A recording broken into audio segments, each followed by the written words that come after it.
Bonjour, bien voilà, je suis ravie de vous présenter l'alimentation saine et consciente.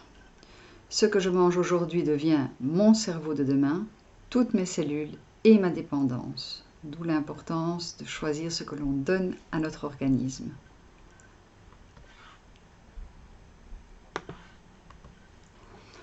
Comment manger sain et juste? Premièrement, il faut varier son alimentation. Il faut s'assurer qu'elle est pleine de saveurs pour qu'on ait du plaisir à la manger et que les aliments soient riches en nutriments protecteurs. Ça, c'est vraiment important. On mange pour nourrir nos cellules et donc il faut leur apporter des aliments de qualité.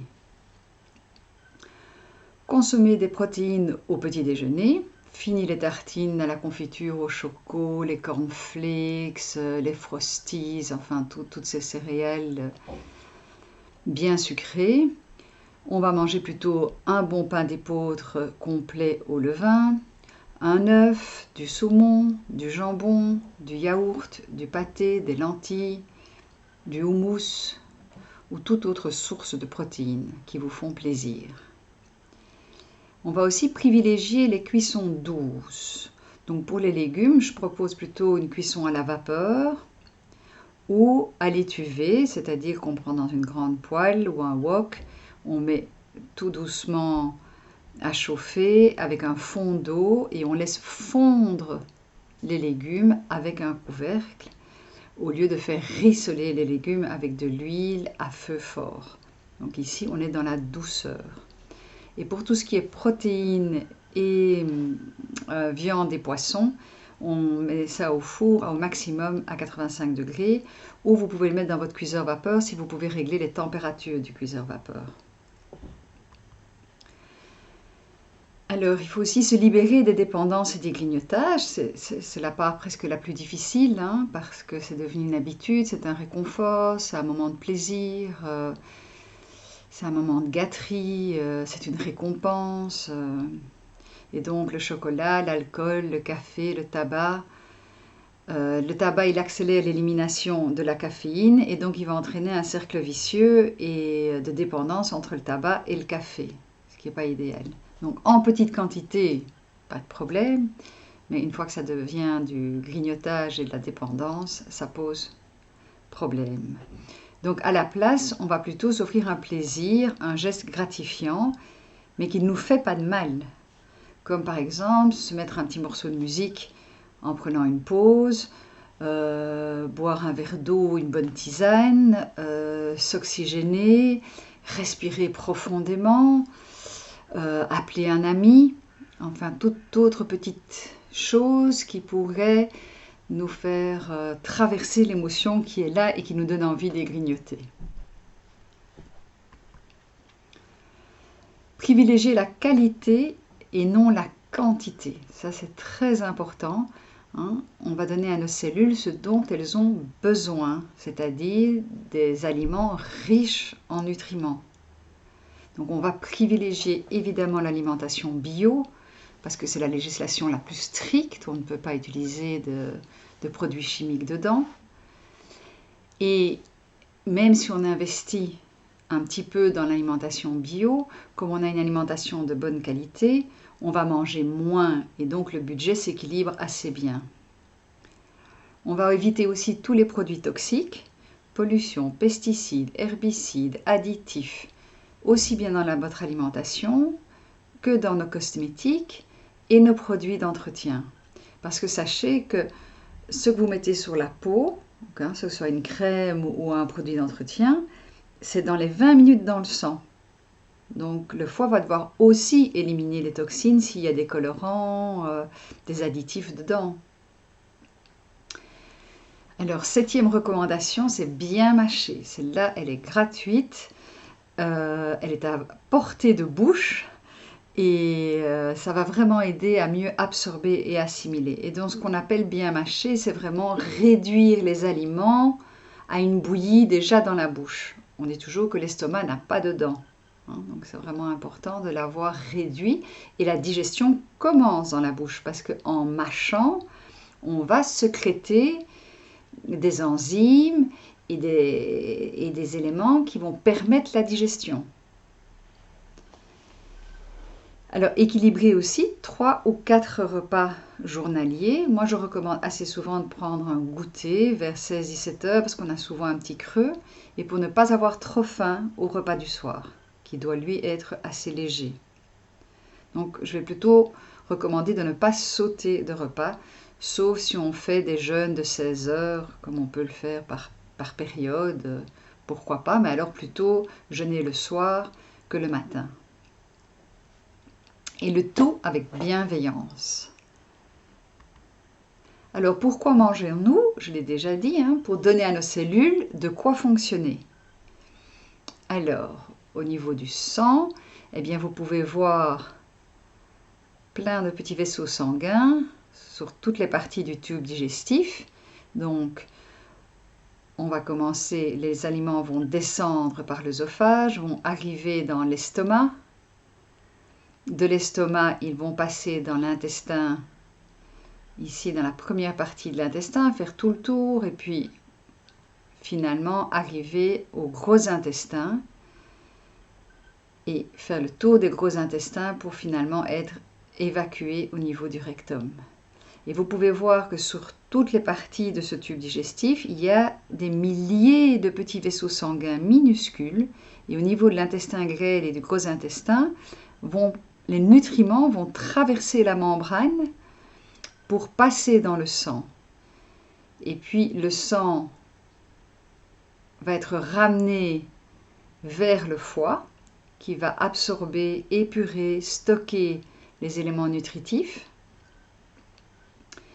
Et puis qu'une fois que le sang est épuré, il va repartir par la veine cave. Oups, pardon. J'essaie d'utiliser le petit guide, mais je ne le trouve plus. Ah, voilà. Pour repartir par la veine cave inférieure, va le ramener au cœur et au poumon pour être réoxygéné et redistribué. Voilà le circuit que prend l'alimentation. Les déchets vont, eux, repartir du foie vers l'intestin grêle, faire tout le tour de l'intestin grêle pour repartir dans le gros intestin et être éliminés. Ça, c'est quand tout fonctionne bien. Où trouvons-nous la matière première pour fabriquer notre énergie? Eh bien, principalement dans les sucres complets. C'est notre bon carburant, mais il faut qu'il soit complet. Et dans les graisses de qualité. C'est vraiment là qu'on va avoir notre réserve d'énergie. Les protéines, par contre, elles ont un rôle beaucoup plus structurant et dynamisant. Alors, la source de glucides, eh bien, les sucres complets, comme le sucre de canne brut, donc non raffiné, c'est vraiment la canne à sucre, les feuilles qui sont écrasées, il y a un liquide qui en sort, qui va être séché, et du coup, c'est un sucre qui colle assez bien et qu'on doit aller gratter. Le miel est un sucre naturel aussi, le sirop d'érable. Les sucres lents, les céréales complètes, cuites al dente, attention, plus vous les cuisez, plus le sucre sera rapide. Donc, par exemple, du riz, de l'épaule, du quinoa, du sarrasin, de l'avoine, du millet et les légumineuses, lentilles, pois chiches, haricots secs, tout ça est riche en sucre lent. Pourquoi? Parce qu'ils sont riches en amidon, et l'amidon est une longue chaîne de glucose qui doit être découpée par l'organisme.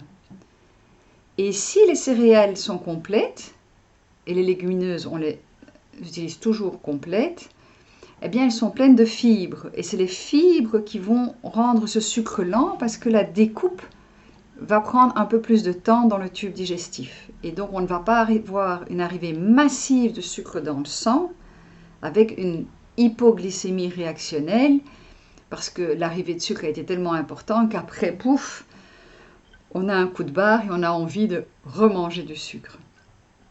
Pour ça, il faut vraiment prendre des sucres complets et surtout lents. Parce qu'attention, le sucre de canne brute, le miel et le sirop sont des sucres complets mais rapides. Donc on ne peut les manger qu'exceptionnellement et après 16 heures. Alors, regardez de quoi est composé un pain complet.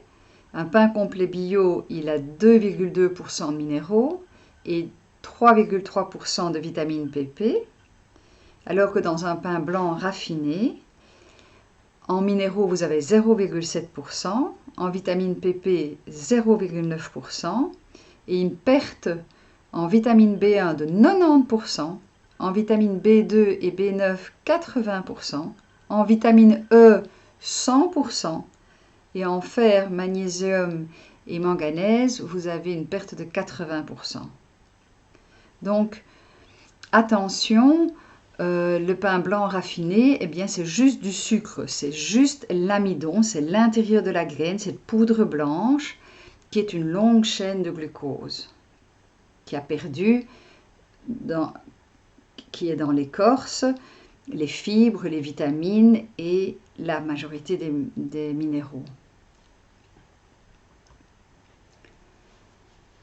À éviter ou à limiter, ce sont donc les sucres raffinés dits rapides, le sucre blanc ou le sucre roux. Attention aux pièges, on vend beaucoup maintenant dans les supermarchés des sucres roux de canne. Et on croit que parce qu'ils sont roux, ils sont complets, mais pas du tout. En fait, ils ont été cristallisés. Et puis, quand ils sont cristallisés, ça devient gris et ils vont être teints en blanc ou teints en roux. Et donc, c'est un sucre cristallisé à haute température qui a perdu une grosse partie de ses qualités nutritionnelles. Attention au miel, qui reste un sucre rapide, comme je l'ai dit avant, ainsi que le sirop d'érable. Les céréales raffinées, farine blanche, pâte blanche, pas trop cuite, pain blanc, riz blanc. Attention aux édulcorants naturels, stevia, sirop d'agave, amasake. Sachez que si vous entretenez la saveur sucrée avec ces édulcorants, même naturels, vous n'allez pas vous déshabituer à manger du sucre. Et donc quand vous serez ailleurs et qu'on vous offrira un café mais qu'il n'y a pas de sucre alternatif, vous allez mettre un sucre normal. Vous allez recevoir une tarte d'une boulangerie classique, bien sucrée, vous allez en avoir envie. Alors que si vous vous déshabituez de l'intensité du sucre, et vous n'en aurez plus envie. Moi, je n'en ai plus envie. J'adore les pâtisseries que je fais moi-même, les gâteaux que je fais moi-même. Mais dans un magasin, c'est toujours trop sucré pour moi. Donc, j'ai pas de plaisir, donc j'ai pas de mal à l'éviter. Alors, les édulcorants artificiels, ça c'est encore pire, l'aspartame et la saccharine.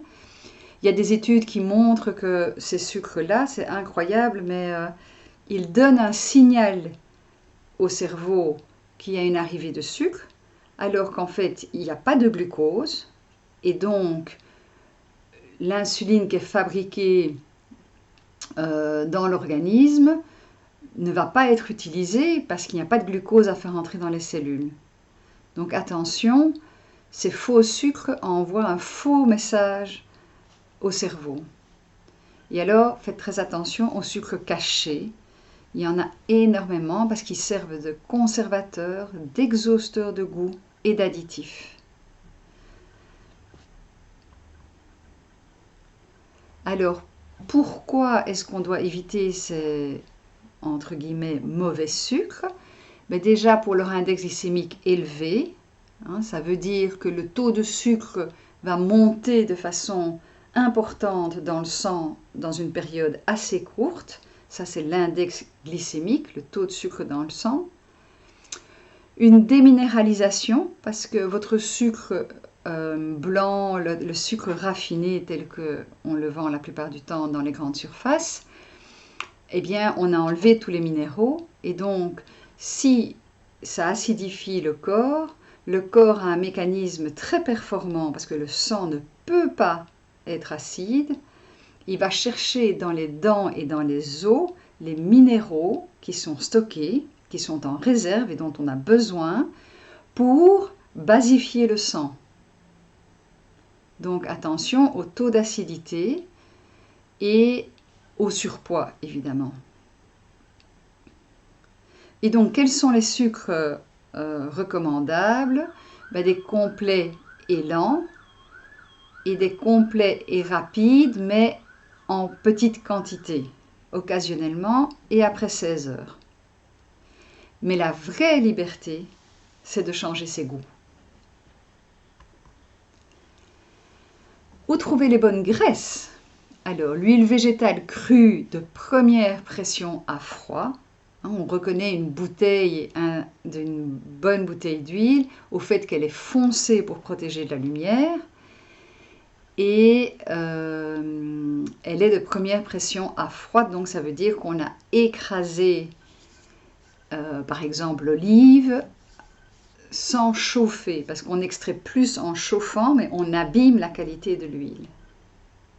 Alors l'huile d'olive peut s'utiliser pour les cuissons et les assaisonnements, mais moi je trouve que ce n'est pas nécessaire de mettre de l'huile d'olive dans les cuissons. À partir de 70 degrés, le parfum est perdu et ça va entraîner plus facilement le côté fristouillé, rissolé, qui est la réaction de Maillard, et qui est une réaction qui est très toxique pour l'organisme. Donc moi je préfère mettre simplement un fond d'eau et mettre les huiles après sur l'assiette directement. Et je vais privilégier l'huile de colza parce qu'elle est bien équilibrée en oméga 6 et oméga 3, ou l'huile de noix qui est très riche en oméga 3 pour l'assaisonnement.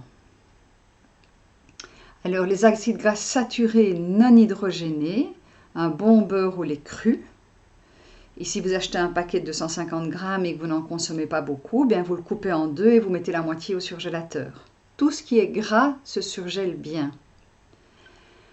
On peut aussi consommer de la graisse de coco, mais ce n'est pas de nos régions, ou de l'huile de palme non hydrogénée. Mais voilà, ce n'est pas non plus de nos régions. Et exceptionnellement, par exemple, la seule raison pour laquelle j'utilise ces graisses, c'est éventuellement pour faire des crêpes. Pour mettre dans la poêle, mais je n'en mets que vraiment à la première crêpe et puis c'est fini. Alors une autre bonne source de graisse, c'est les petits poissons gras riches en oméga 3. Et plutôt petits, parce que dans la mer, les gros poissons comme le thon, ils ont mangé tous les déchets de la mer. Ils ont mangé aussi tous les autres petits animaux qui avaient mangé aussi les déchets de la mer. Donc plus on les prend petits, mieux c'est. Donc on aura le maquereau, la sardine, les harengs, les anchois, et le saumon il est un peu plus grand, mais on peut encore occasionnellement ou l'acheter bio. Les produits laitiers ou lait cru, donc là ça veut dire que le lait n'a pas été chauffé, on a gardé toutes les propriétés du lait, et on a un fromage à pâte dure, de la faisselle, du kéfir ou d'autres fromages, pas seulement les fromages à pâte dure, vous pouvez aussi, mais les pâtes dures sont les plus digestes. Alors, la teneur en acides gras. Vous avez entendu parler sans doute des oméga 6 et des oméga 3. Ce sont deux acides gras que nous ne pouvons pas fabriquer nous-mêmes. Parce que quand nous mangeons, c'est comme si on mangeait un jeu de Lego, une maison en Lego, disons. Et puis, quand vous le mâchez, l'idée, c'est que chaque pièce de Lego soit détachée. Et ça va être le rôle dans tout le tube digestif. Et puis quand ça arrive dans l'intestin grêle, chacune des pièces de la maison en Lego va passer dans le sang, remonter vers le foie comme on l'a vu avant. Et puis, quand c'est distribué aux cellules, les cellules refabriquent ce dont elles ont besoin. Eh bien, les oméga 3 et les oméga 6, elles ne peuvent pas le fabriquer à partir d'autre chose. Nous sommes obligés de les apporter telles quelles. Et donc, les huiles sont une très bonne source. Mais si vous regardez bien l'image, en violet, vous avez ce qui est riche en oméga 3 et en oméga 6 en bleu clair. Donc, les seules huiles qui sont plus ou moins intéressantes parce qu'ils font un rapport qui est bien équilibré, c'est entre autres la colza et l'huile de noix. Mais l'huile de noix a quand même beaucoup d'oméga 6 aussi, mais pas mal d'oméga 3.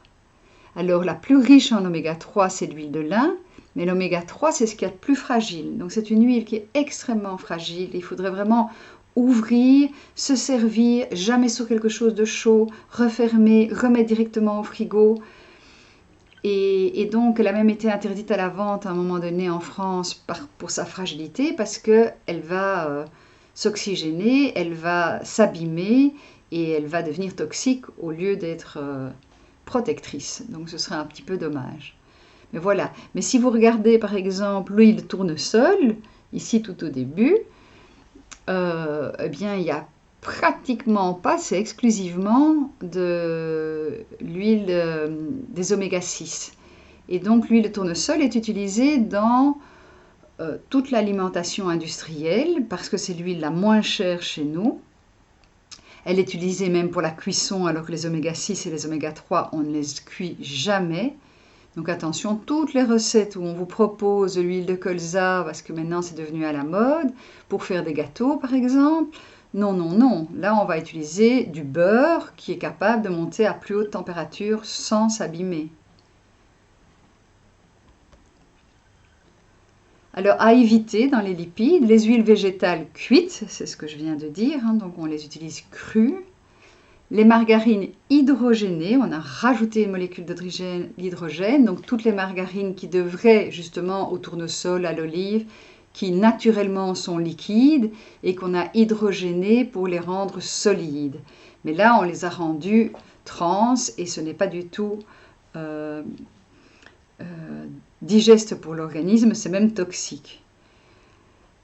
Les graisses cachées, attention, dans les charcuteries, les viandes, les fromages, les pâtisseries. Attention, attention, on n'y pense pas assez souvent, mais il n'y a pas seulement du sucre, il y a aussi des graisses. Alors pourquoi est-ce qu'il faut éviter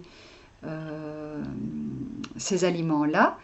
Pour éviter ce qu'on appelle le mauvais cholestérol, en tout cas le mauvais cholestérol qui en plus serait mal utilisé et cuit à très haute température, pour se protéger des maladies cardiovasculaires et pour éviter le surpoids. Alors les sources de protéines à réintroduire, les protéines végétales, on les a oubliées.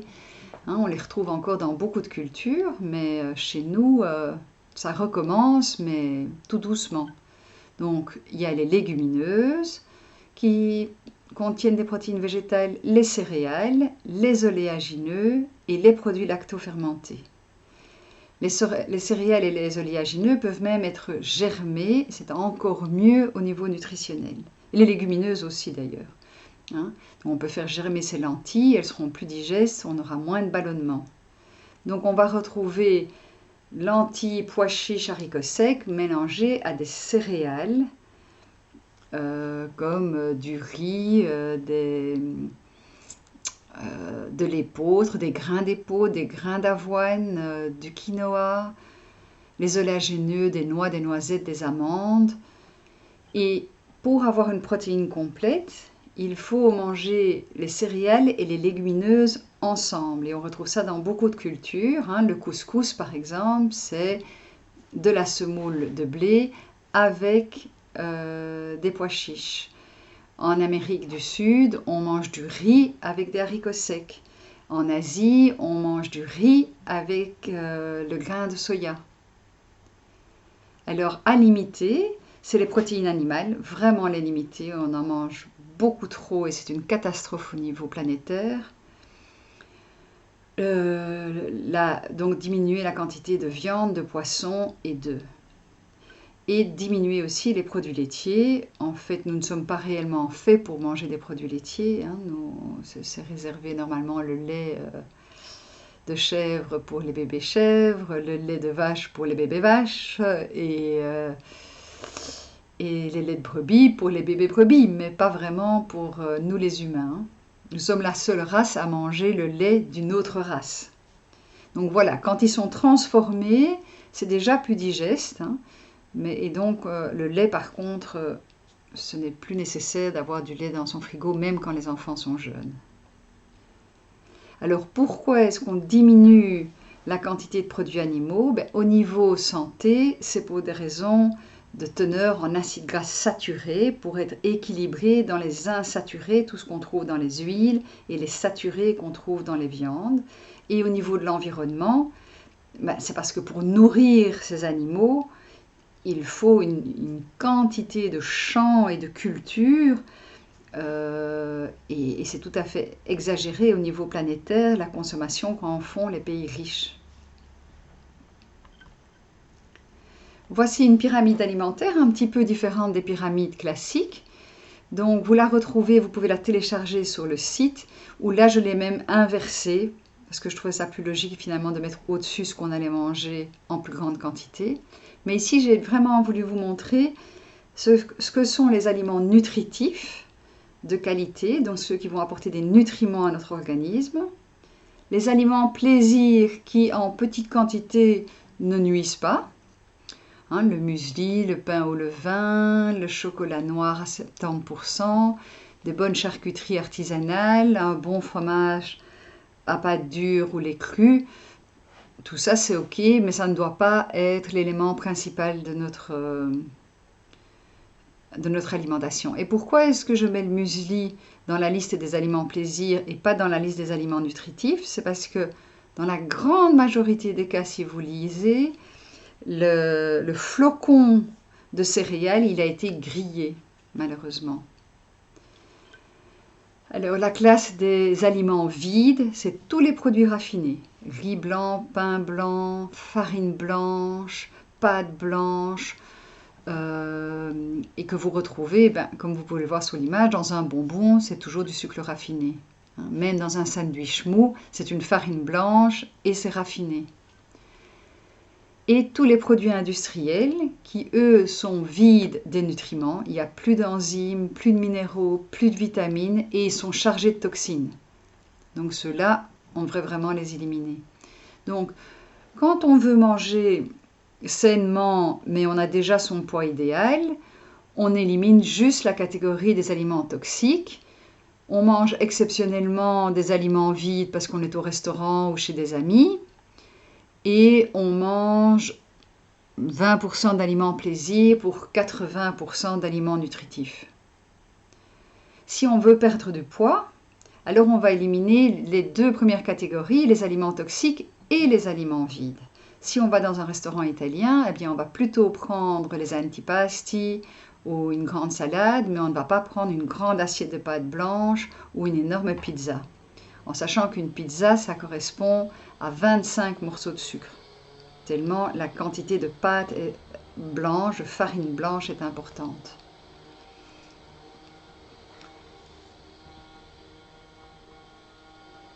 Alors les modes de cuisson, l'idéal évidemment c'est le cru. Bon voilà, le cru frais, là vous avez tous les nutriments, rien n'a été abîmé. Par contre, ça va demander plus d'efforts à digérer, donc si vous êtes affaibli, il vaut mieux cuire quand même légèrement vos aliments. Donc fruits et légumes frais, oléagineux trempés. Donc, vous pouvez toujours faire tremper vos amandes, les noix de cajou, les noix du Brésil, un peu de noisettes. Et puis vous les mangez à 4 heures. Vous les faites tremper le matin par exemple et vous les mangez dans votre goûter avec un fruit frais. Alors le jaune d'œuf, quand on cuit un œuf, idéalement on garde le jaune cru. Par exemple sur un œuf sur le plat, on va le cuire tout doucement. Une fois que le blanc est saisi et qu'il n'y a pas encore cette fameuse réaction de Maillard, le petit roussi qui est en dessous, hop, on va le retirer du feu et on va le déguster. Ou un œuf à la coque ou un œuf poché. Là, le jaune est liquide. Alors les coquillages est une source de cru. Certaines viandes peuvent être mangées crues et certains poissons. Alors l'avantage, les avantages même, richesse maximum en micronutriments, vitamines et minéraux et enzymes, facilité de préparation, peu de toxicité et absence de leucocytose digestive, ce qui veut dire que leucocytose, c'est que quand on mange un aliment cuit, le cerveau va le détecter comme un intrus et va donner un signal d'alarme au système immunitaire en lui disant de produire des globules blancs pour pouvoir s'en protéger éventuellement si c'est nécessaire. Alors que si on mange du cru, le cerveau reconnaît l'aliment et n'active pas les leucocytes, donc les globules blancs, pour éventuellement se protéger. Alors le blanchiment des légumes et fruits, blanchiment c'est juste cuit quelques minutes à la vapeur très rapidement. C'est une alternative au cru pour les intestins délicats et c'est idéal avant une congélation. On ne congèle pas des haricots qu'on vient de cueillir au potager. Alors le mode de cuisson idéal, c'est une cuisson al dente, donc toujours bien garder les céréales, riz, pois chiches et les légumineuses, pois chiches, lentilles, pâtes, bien al dente, parce que moins on cuit, moins l'index glycémique est élevé. Cuisson à l'étuvée, seulement si le produit est bio, et donc on le fait fondre avec un petit peu d'eau, comme je l'ai dit plus haut. Cuisson à la vapeur, et surtout si les produits sont non bio et vous n'utilisez pas l'eau dans laquelle est retombée la vapeur, vous la jetez, comme ça le légume sera un peu plus nettoyé. Cuisson au four à maximum 85 degrés, idéal pour les viandes et les poissons. À éviter, toutes les températures élevées, les cuissons trop longues, le barbecue qui est vraiment une source de réaction de Maillard importante. Vous aurez tout ce roussi, mais en plus vous avez avec nos barbecues à l'horizontale, la graisse qui tombe sur le charbon et qui remonte en fumée. Et on va éviter aussi le grill, toujours pour cette réaction de Maillard. La réaction de Maillard, c'est ce que tout le monde adore parce que ça donne ce petit goûter roussi. Et ça caramélise, c'est le sucre et la protéine qui brûlent ensemble et qui caramélisent. Mais c'est très toxique et on peut juste se déshabituer. Si on parfume bien ces plats avec plein d'épices et d'herbes, on n'a pas besoin d'avoir ce côté caramélisé. Pourquoi privilégier des températures basses ? Bien parce que déjà à partir de 50 degrés, vous avez une destruction de certaines enzymes. Donc les enzymes, c'est comme les accélérateurs d'une voiture, c'est ce qui permet les réactions chimiques. Si vous avez deux éléments entre eux, pour qu'ils puissent réagir, s'il n'y a pas un enzyme qui le fait, eh bien il ne va pas y avoir de réaction chimique. À 60 degrés, il y a destruction de la vitamine C. 65 degrés, toxicité des céréales à gluten. Donc le blé, l'épeautre, le seigle. À 75 degrés, pasteurisation, destruction enzymes et bactéries. C'est pour ça qu'on va pasteuriser des laits pour essayer de les conserver plus longtemps.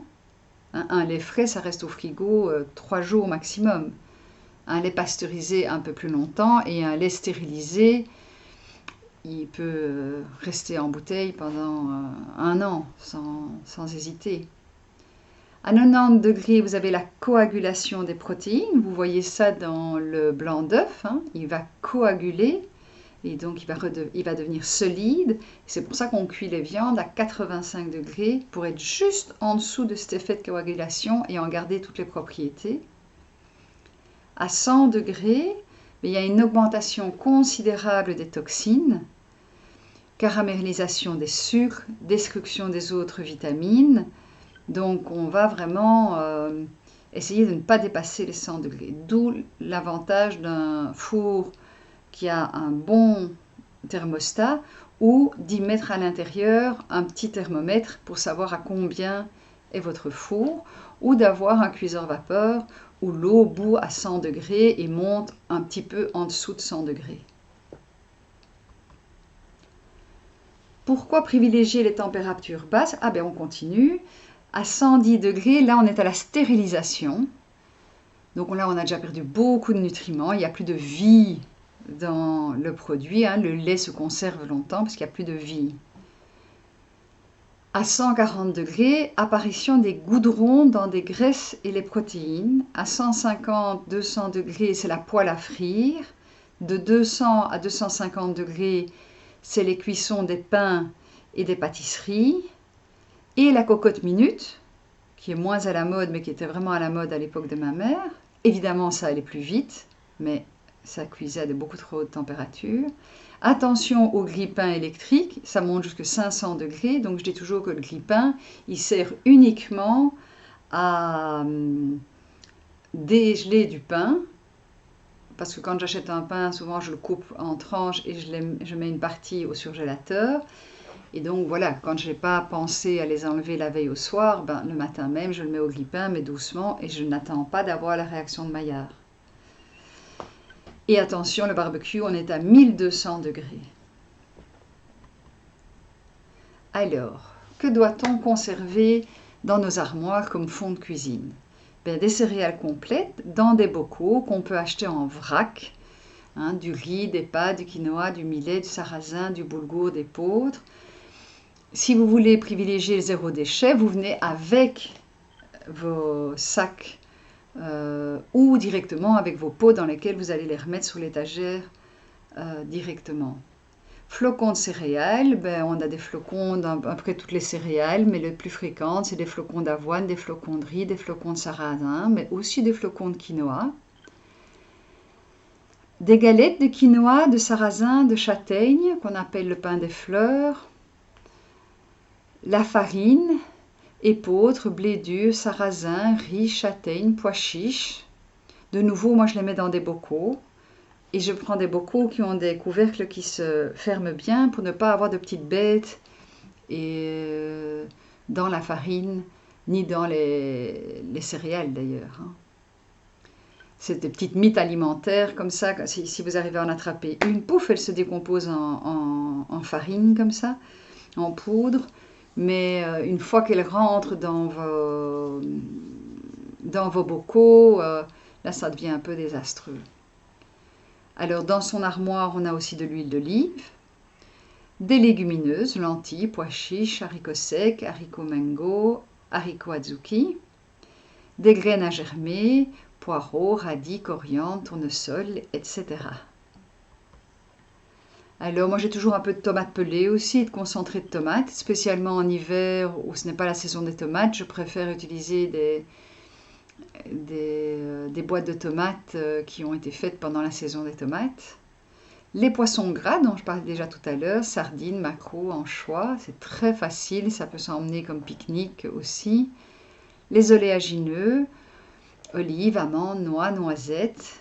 Des crèmes d'oléagineux, ça c'est une bonne façon quand on n'est pas encore habitué à manger salé le matin, on peut mettre de la crème de noisette, de la crème d'amande sur son pain. Alors c'est pas aussi bien et aussi riche en protéines que de manger un œuf, un peu de saumon, du fromage, mais voilà, c'est déjà une alternative qui n'est pas sucrée.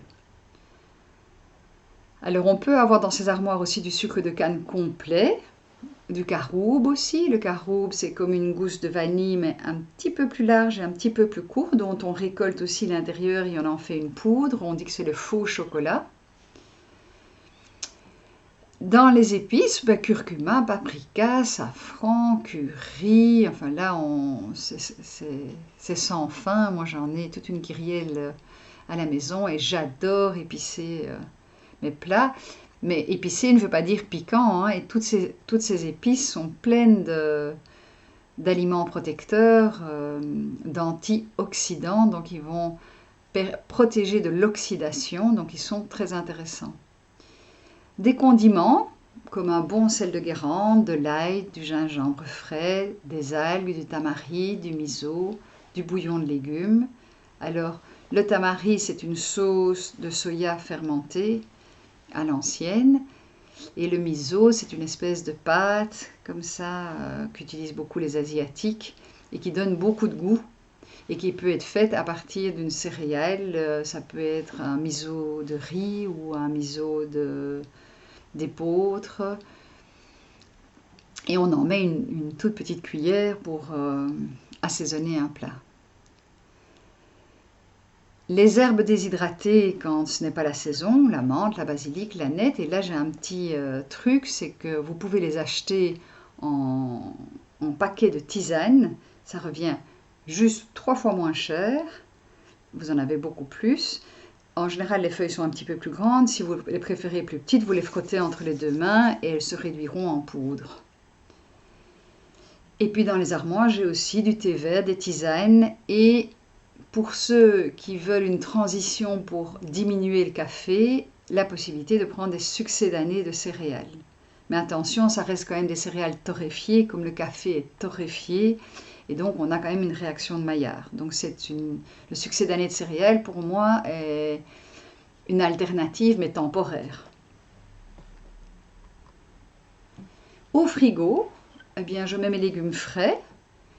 Vous verrez ça dans la vidéo d'ailleurs qui explique un peu tout ça. Les herbes, persil, cerfeuil, basilic, menthe, tout ça dans des boîtes avec une grille dans le fond pour que l'eau puisse se déposer dans le fond et ne pas abîmer les légumes et les herbes. Mon huile de colza, mon huile de noix ou l'huile de sésame, toutes les huiles sauf l'huile d'olive vont au frigo parce que les oméga 3 et les oméga 6 sont fragiles à la chaleur. Un bon beurre ou lait cru, des œufs. Les œufs on n'est pas toujours obligé de les mettre au frigo. Moi, j'ai une cuisine très exposée, plein sud, donc je les mets plutôt au frigo. On peut avoir une crème de soya ou une crème de riz pour remplacer la crème fraîche, du parmesan, des laits végétaux, riz, amandes, soya, mais attention, le lait végétal de riz, c'est vraiment un jus de sucre parce qu'on a utilisé juste le glucose qui est dans l'amidon du riz et on en a fait un jus. Hein, c'est plus intéressant à l'amande parce qu'on a là un oléagineux ou le soya qui est plutôt riche en protéines. Mais les laits végétaux, c'est vraiment aussi transitoire pendant une période où on a quand même encore envie d'avoir du lait, mais moi je n'en ai pas dans mon frigo, je n'en achète jamais. C'est d'ailleurs assez coûteux. J'ai du yaourt de brebis en revanche, de chèvre, plus rarement de vache et de soya. Nous on digère très bien le soya donc on en mange régulièrement. Du jus de pomme, du jus de légumes si nécessaire pour se faire plaisir, mais là on est vraiment dans les aliments plaisir pourvu qu'ils soient naturels et sans sucre ajouté. Et un sirop d'érable, de l'extrait de vanille liquide, de nouveau pour les moments de fête, les moments d'exception, où on se fait des petits desserts, pas vraiment des desserts d'ailleurs, moi je préfère vraiment qu'on consomme les produits sucrés au goûter plutôt qu'après le repas du soir. Au surgélateur, maximum 3-4 semaines, hein, sinon ça s'oxyde quand même, sauf si c'est sous vide.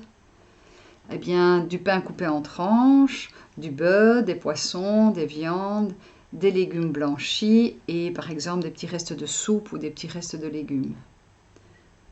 Alors une journée type, au petit déjeuner on mange comme un roi et on ne mange pas de sucre ajouté, hein. Donc ce seront des protéines, œufs à la coque, blanc de poulet, maquet ou yaourt de brebis ou de chèvre frais, pâté de lentilles, houmous ou des glucides, pain d'épeautre ou levain ou un bol de céréales, mais quand je dis un bol de céréales, c'est un reste de riz, c'est un reste de couscous d'épeautre. Mon fils adore manger un repas complet le matin et donc il va prendre un reste de céréales dans le frigo, il va y ajouter son œuf, ses lentilles, quelques légumes, arrosé d'huile de colza et il va manger ça le matin, il préfère. Les végétaux et huiles, les pestos de verdure sont pleins d'huile et de végétaux. C'est une façon dès le matin d'apporter des végétaux au petit déjeuner. Et donc moi je les mets dans des anciens pots de confiture et c'est comme si c'était une confiture à table, sauf que c'est une confiture verte. Mais ça sur le pain d'épeautre avec votre œuf à la coque, c'est juste absolument délicieux. Et si vous voulez vraiment apporter une richesse en vitamines et minéraux, vous ajoutez des graines germées sur votre pain. Au déjeuner, entre midi et 14 heures, on mange comme un prince. Là, alors, dans son assiette, on va avoir la moitié de légumes, un quart de protéines, un quart de céréales et une huile de première pression à froid.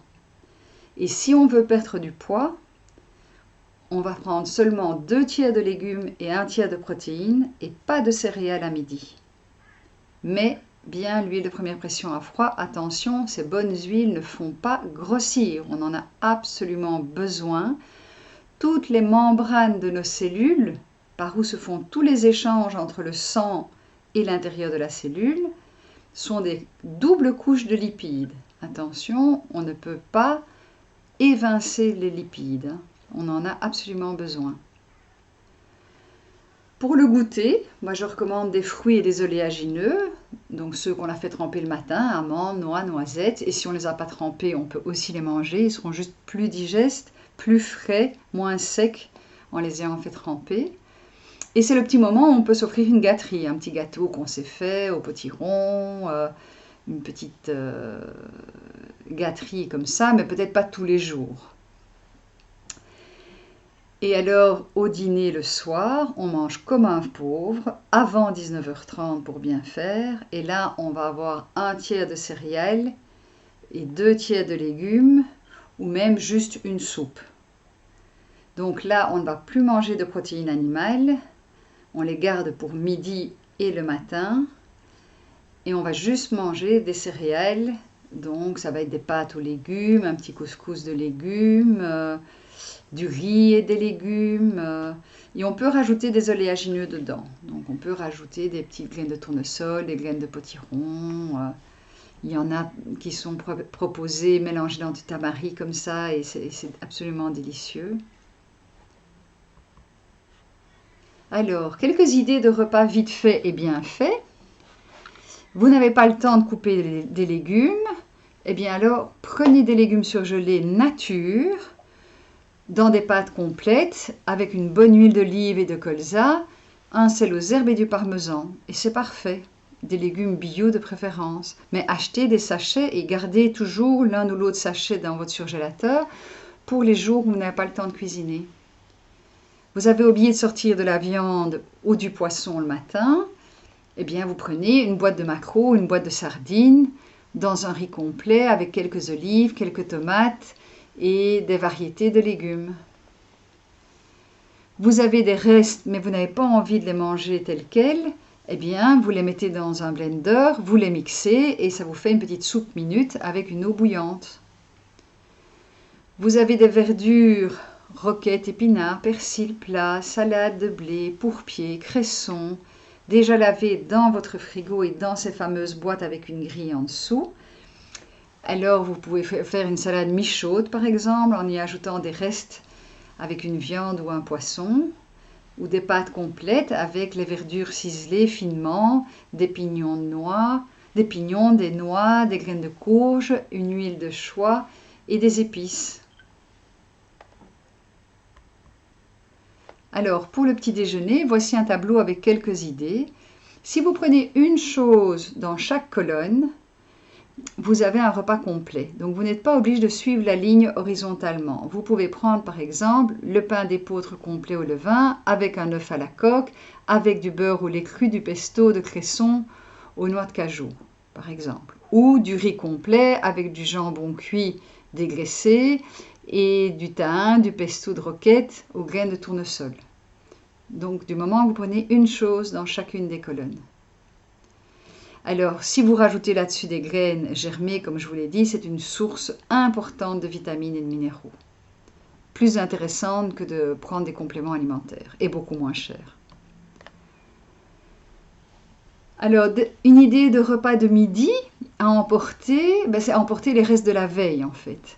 Mais pour les réchauffer, en général, il n'y a qu'un micro-ondes au bureau. Alors, moi, je vais vous inviter à éviter le micro-ondes, sauf si vous avez un plat spécial comme Tupperware, les vents pour protéger des ondes. Mais sinon, les ondes, elles vont secouer la molécule, qui finalement, la molécule va se casser et prendre une autre forme que le corps ne va pas reconnaître. Et donc, moi, j'invite toujours les gens à essayer de demander qu'on puisse avoir un cuiseur vapeur dans la cuisine du bureau. Et donc, on met son plat, son assiette dans le cuiseur vapeur et on réchauffe. Et si on n'a pas de cuiseur vapeur, on peut aussi mettre tous ces petits restes dans un bol, y verser de l'eau bouillante, mettre justement un petit peu de miso de tamari et mélanger. Et vous avez comme une petite soupe asiatique où les petits restes seront légèrement chauds grâce à l'eau bouillante. Si vous prenez un sandwich, alors pour l'améliorer, ajoutez vraiment des graines germées, un pesto de verdure, des légumes à croquer à côté pour vraiment avoir une source de vitamines et de minéraux. Malheureusement, les sandwichs, en tout cas que vous achetez, il y a beaucoup plus de pain et il y a très peu de garniture, alors que c'est la garniture qui est intéressante. Donc si vous n'avez pas le temps de vous faire un repas, essayez quand même de prendre quelques petites choses dans votre frigo pour accompagner votre sandwich. Et pour éviter un coup de pompe après le repas, il faut manger dissocié, c'est-à-dire que vous allez manger les protéines animales avec des légumes, mais sans céréales, donc pas de riz, pas de pâtes, pas de pain. Et vous verrez que quand vous reprendrez le travail vers 14 h, vous serez beaucoup mieux. En conclusion, écoutons notre corps, respectons notre terrain, vous avez fait analyser votre terrain, acceptons de modifier nos habitudes, nos goûts, lâchons nos croyances limitantes. Je ne pourrai jamais changer mes goûts. Si, on peut changer ses goûts, ça peut prendre du temps, mais c'est possible et c'est la plus grande liberté. Faisons des choix au service de notre santé. Donc la tartine au Nutella, mangée en 1 minute, mais l'impact sur l'organisme va durer 72 heures pour être digéré et stocké et éliminer les déchets. Donc honnêtement, pour 1 minute de plaisir, il faut quand même réfléchir. Voilà, eh bien j'espère que tout ceci vous aidera. Surtout, pensez à regarder la vidéo en plusieurs fois parce que vous n'allez jamais réussir à tout retenir et télécharger la conférence en cliquant sur le lien qui est juste en dessous. Voilà, au revoir à tous.